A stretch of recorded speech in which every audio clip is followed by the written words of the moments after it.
కాకపోతే రేవంత్ రెడ్డి దుర్మార్గుడు ఏది ఎక్కడో చోట ఈ బీజేపీతో కాంప్రమైజ్ అవుతాడు. ఆ చంద్రబాబు నాయుడు ఆ యొక్క బీజేపీని అడ్డు పెట్టుకొని బెదిరించి కాంగ్రెస్ పార్టీకి రేవంత్ రెడ్డి ద్వారా ద్రోహం చేపిస్తున్నాడు. ఓకే, దాన్ని యాక్సెప్ట్ చేయలేం. దురదృష్టం ఏంటంటే రేవంత్ రెడ్డి కాకుండా మిగతా ఎవరు కాంగ్రెస్ నాయకులు గట్టిగా మాట్లాడి నోరియలే. వాళ్ళకి మంచి తెలివితేటలు ఇచ్చిండు బట్టి గారికి, ఉత్తమ్ గారికి, చాలా మందికి. కానీ వాళ్ళు కూడా కేసీఆర్ తోటి కాంప్రమైజ్ అయ్యారు. అదే వచ్చిన దరిద్రం ఏంది గతంలో. ఓకే, సో ఆయన నాలాంటి ఎంత కష్టపడ్డా ఫలితం లేకుండా పోయింది. కాబట్టి కాంగ్రెస్ కి గట్టి వాయిస్ అవసరం ఉండే. అది రేవంత్ రెడ్డి గారి యొక్క రూపంలో మనకి వర్కౌట్ అయింది. కానీ రేవంత్ రెడ్డిని 100% నమ్మొచ్చా? కష్టం. బట్ టిపికల్ ఏమంటారు వ్యాపారం ఉన్నాడు. అది మానుకోవాలి. రేవంత్ రెడ్డి గారికి ఐఎమ్ రిక్వెస్టింగ్, మీకు నిజంగా తెలంగాణ ప్రజల మీద ప్రేమ ఉంటే, మన ప్రాంతం మీద ప్రేమ ఉంటే, దయచేసి ఓకే తెలంగాణ ప్రజలకు మంచి ఏ విధంగా ఉండాలంటే కాంగ్రెస్ అధికారంలో ఉండాలి, రాష్ట్రంలో ఉండాలి, దేశంలో ఉండాలి. కాబట్టి మీరు ద్రోహం చేయొద్దు. ఓకే, ఈ దొంగలకు అమ్ముడు పోవద్దు. బండి సంజయ్ లాంటి వానికి ఏ కాన పెడితే వేరే భాషలు రావు. ఆ తెలుగు భాషలో కూడా ఏ విషయం మీద అవగాహనతో మాట్లాడే స్థాయి ఒక్క బీజేపీ నాయకుడికి, ఒక్క బీఆర్ఎస్ నాయకుడికి లేదు, ఇంక్లూడింగ్ కేటీఆర్ తో సహా. బీఆర్ఎస్ లో అంతో నాలెడ్జ్ ఉన్న వ్యక్తి కేసీఆర్ గారు కానీ తనకున్న నాలెడ్జ్ ని ఆయన తన స్వార్థానికి వాడుకున్నాడు తప్ప ప్రజల మంచి కోసం వాడుకోలేదు.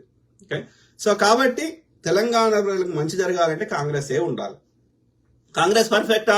కాదు. కాంగ్రెస్ లో ఉన్న లోపాలు కూడా ఎత్తి చూపెడదాం.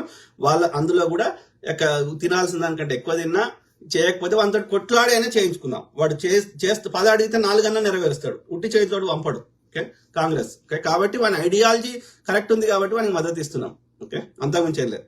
సో ఆ క్రమంలో నేనేమంటున్నా, ఫ్యూచర్ లో తప్పకుండా వ్యతిరేక ఓటు చీలొద్దు అన్న ఉద్దేశంలో బీజేపీ ఇప్పటికే డైరెక్ట్ ఇండైరెక్ట్ మద్దతు ఇచ్చుకుంటున్నారు. మనకు అనేక సందర్భాల్లో ప్రూవ్ అయింది. మొన్న ఎమ్మెల్సీ ఎన్నికల్లో నిలబెట్టలేదు కేసీఆర్ గారు క్యాండిడేట్ ని. ఎందుకు నిలబెట్టలేదు? ఎందుకంటే కాంగ్రెస్ గెలవద్దు. ఎందుకు గెలవద్దురా? కాంగ్రెస్ మీద ఎందుకంత కోపం? చంద్రబాబు నాయుడు గారికి ఎందుకు కోపము? జగన్మోహన్ రెడ్డి గారికి ఎందుకు కోపము? లేకపోతే ఈ కేసీఆర్ గారికి ఎందుకు కోపం? వీళ్ళ రాజకీయ ప్రస్థానం ఎక్కడి నుంచి స్టార్ట్ అయింది? కేసీఆర్ గారు సిద్దిపేట నుంచి ఎమ్మెల్యేగా ఒక కాంగ్రెస్ లో ఉన్నటువంటి మదన్ మోహన్ రావు ఆయన యొక్క సహాయ సహకారాలు తీసుకొని సంజయ్ గాంధీని, యూత్ కాంగ్రెస్ లో ఉన్న ఇందిరాగాంధీ చిన్న కొడుకు అయినటువంటి సంజయ్ గాంధీని ఆయన ద్వారా కలిసి ఆ విధంగా ఆయన రాజకీయ ప్రస్థానం కాంగ్రెస్ లో స్టార్ట్ అయింది. కేసీఆర్ గారిది. చంద్రబాబు నాయుడు ఎక్కడ స్టార్ట్ అయింది? కాంగ్రెస్ లో స్టార్ట్ అయింది ఆయన రాజకీయ ప్రస్థానం. Same thing doctor YS Rajasekhara Reddy గారు 1978 నుంచి 2004 వరకు ఓకే ఆయన ప్రతిపక్ష నాయకుడిగానే ఉండే. కాంగ్రెస్ ను పట్టుకొని విడలేదు. అంతకుముందు రెడ్డి కాంగ్రెస్ ఉంటే అక్కడ నుంచి కాంగ్రెస్ లో జాయిన్ అయినాక కంటిన్యూస్ గా కాంగ్రెస్ లో ఉండి కాంగ్రెస్ కు విధేయుడిగా ఉంటే ఆ 28 ఏళ్ల తర్వాత ఆయన ముఖ్యమంత్రి అయ్యాడు. కానీ తండ్రి అంత కష్టపడి అంత నిబద్ధతగా ఉండి పార్టీ సిద్ధాంతాన్ని ప్రజలకు చేరవేరిస్తే అది నచ్చని జగన్మోహన్ రెడ్డి గారు బెంగళూరులో వ్యాపారం చేసుకునే వ్యక్తి కాంగ్రెస్ తండ్రిని తన పంతం చేసుకుని ఇవ్వకుండా అడ్డుపడ్డాడు. సో ఆ విధంగా ఈయన దేశంలో ఉన్నటువంటి ఖనిజాలు అన్ని దోసుకుంటుంటే సోనియా గాంధీ గారి తప్పురా అయ్యా అని చెప్పింది. ప్లస్ నీకు అంత అనుభవం లేదు, కొన్ని రోజులు ఆగురా అయ్యా, సీనియర్ లీడర్లు ఉన్నారు, నీకు కూడా సరైన సమయంలో నీకు ముఖ్యమంత్రి కావాలని అడుగుతున్నాడు. ఎందుకు కావాలి నీకు? దోసుకోవడానికి. తండ్రి ముఖ్యమంత్రి ఉన్నప్పుడే దోసుకున్నావు, అది సరిపోలేదని ఇంకా పెద్ద లెవెల్ దోసుకోవడానికి అడుగుతున్నావు. సో అడిగితే సోనియా గాంధీకి నచ్చలేదు. ఓకే, నచ్చక ఈయనను పక్కకు పెట్టినందుకు పగ పెట్టుకొని బీజేపీ సపోర్ట్ చేస్తున్నాడు.